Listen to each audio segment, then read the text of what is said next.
tennis championship. His name is Vic Satius, and it really sums up the impact that Ed Faulkner had on the game of tennis. He said, "I only had one formal tennis lesson in my entire life, but that one lesson was from Ed Faulkner."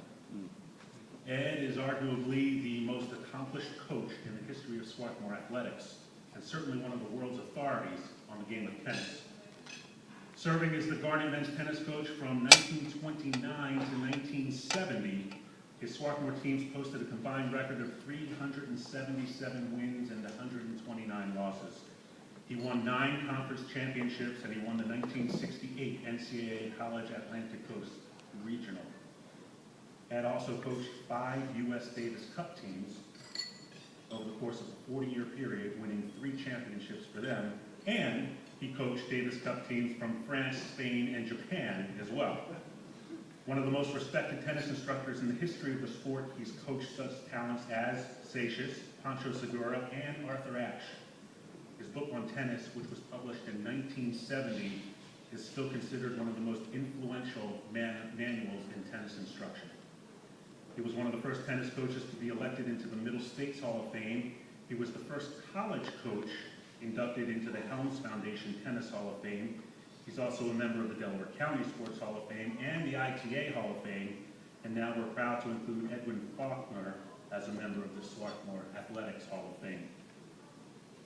While we induct Ed posthumously, we're happy to have members of his family on hand tonight, and I'm pleased to welcome Ed's sister, Joan Wiesner, to accept for the family.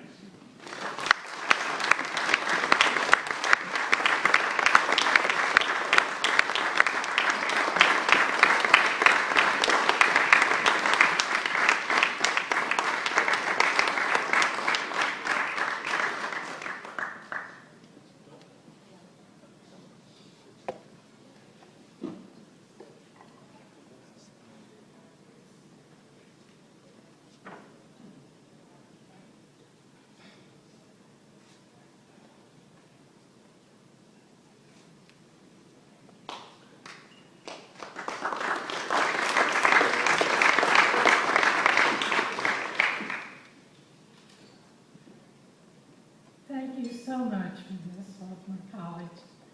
It's been a wonderful, wonderful treat to recognize my father in this celebration. The Sports Hall of Fame is a great way to recognize our athletes at Swarthmore College and all colleges. I was able to get into my college the first year we had the Sports Hall of Fame, and I think that would mean more to my father than any of the other 6 or 7 Hall of Fames he's in, to know that he's in this one. He loved everything about Swarthmore. People tried to lure him away for him to go to tennis clubs, other colleges, and especially Annapolis worked on him. They wanted him to come there to be the tennis coach and also to be the athletic director during World War II.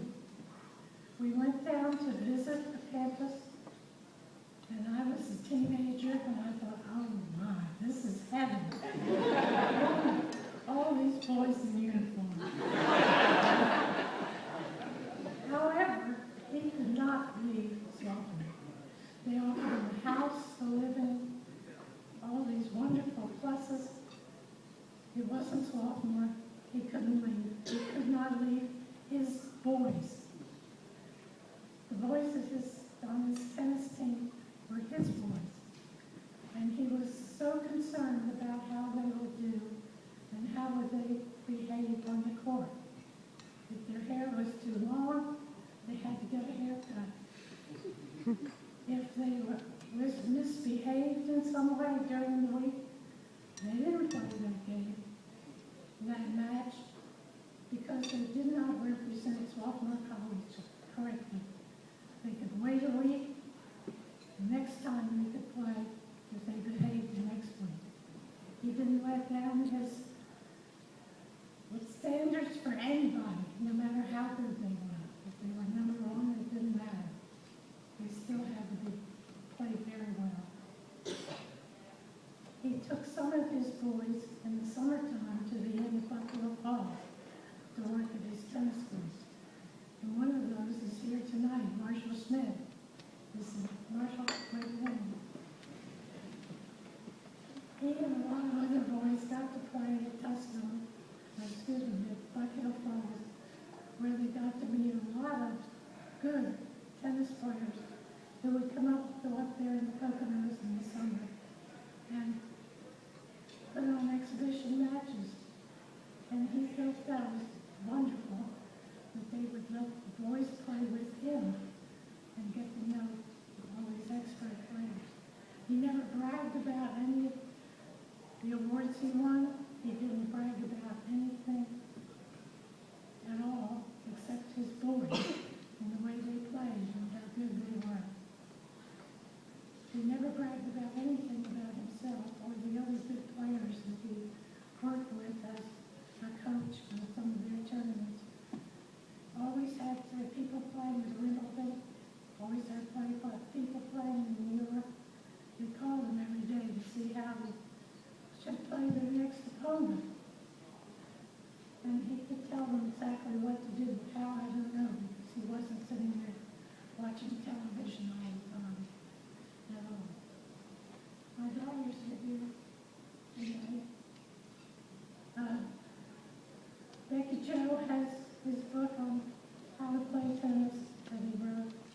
I do believe he was proud of that.